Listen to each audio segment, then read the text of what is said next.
Andrew McCart, IFLTV, delighted to be joined by Pat Brown himself. Pat, 2 weeks from your last fight, no rest for the wicked. You're back at it against a very, very tough opponent in the UK circuit. What can we expect? Yeah, straight back to it, back to back. I knew what I was getting myself into. Luckily, you know, I've come out of that fight in Birmingham, no injuries, no cuts. So I'm just fully focused on Saturday now. It's obviously at the AO Arena. It holds a lot of big nights, a lot of memories and stuff. So it's a nice box to tick off for me. And yeah, it's a step up. He's going to come to fight, and it's an 8-rounder as well. So it'll be nice to see if I go into deep waters and see what it's about.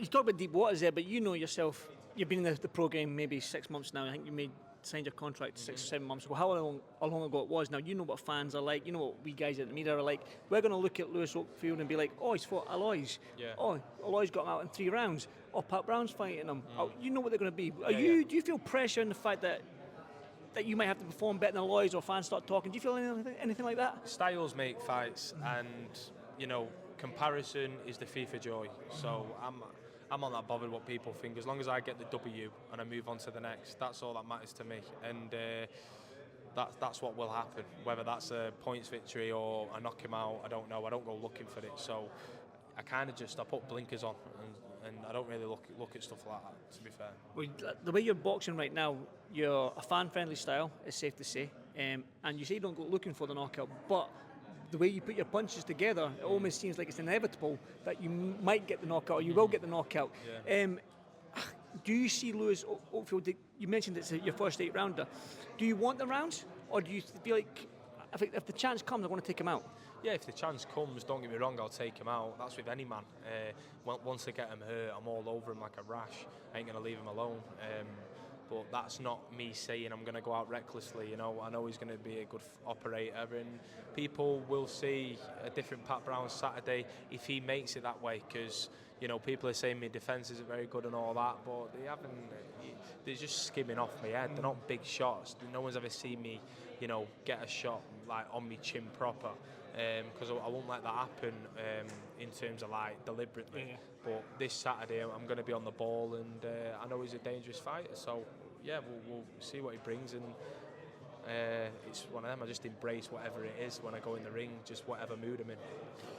I know Jamie, I've known Jamie for many, many years, and Nigel, and I know the way they work and the way they sort of navigate their fighters, along with Sam Jones, is it's your first 8-rounder. I mean, you get Lewis out there, they're going to have to match you again in an 8-rounder against a tougher opponent, and you're only going to be 4 or 5 fights into your professional career. Do you feel like with your amateur pedigree and the way what you're doing in the pro game so far, that you can maybe get matched a little bit harder than most and maybe get that step up quicker than most? Potentially, yeah. I'm only 25. I'm one of them.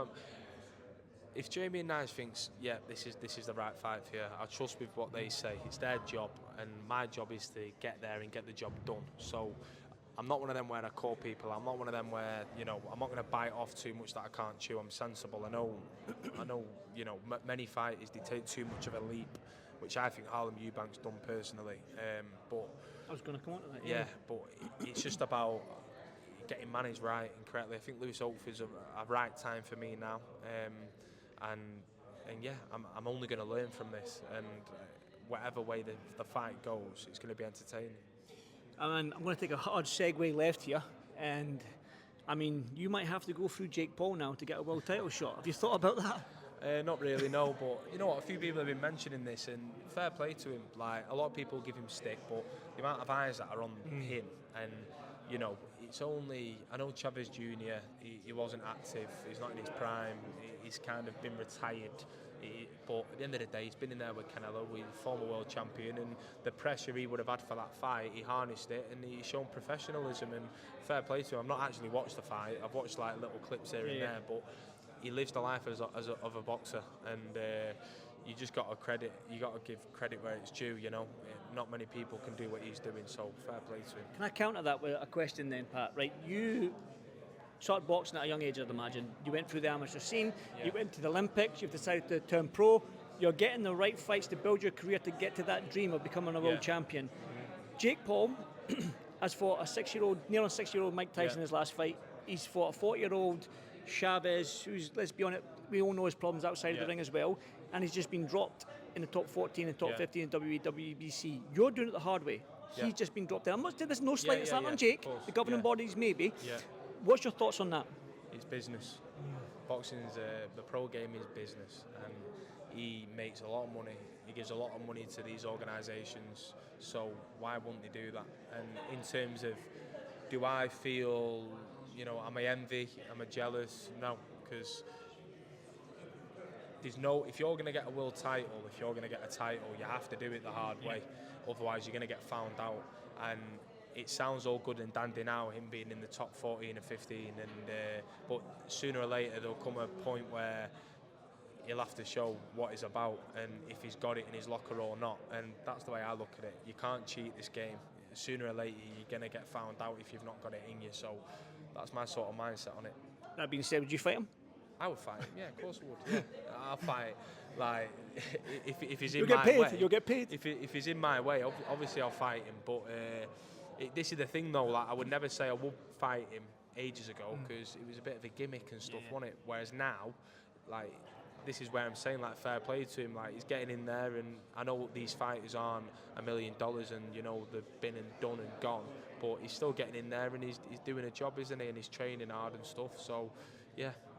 Fair play to him. One final one before I let you go. You've been here for a good few hours now doing all this media round, so fair play to you, Pat. But like you say, it's a business. This is part of it. It is. The main event, your good friend Jack Catterall, you're in training camp with him. He's up against Harlem Eubank. You mentioned there this is a step too far for Harlem. Yeah. That being said, what can we expect this fight, do you believe? So I think Harlem's biggest victory, Jack boxed him about 10 years ago. McKenna.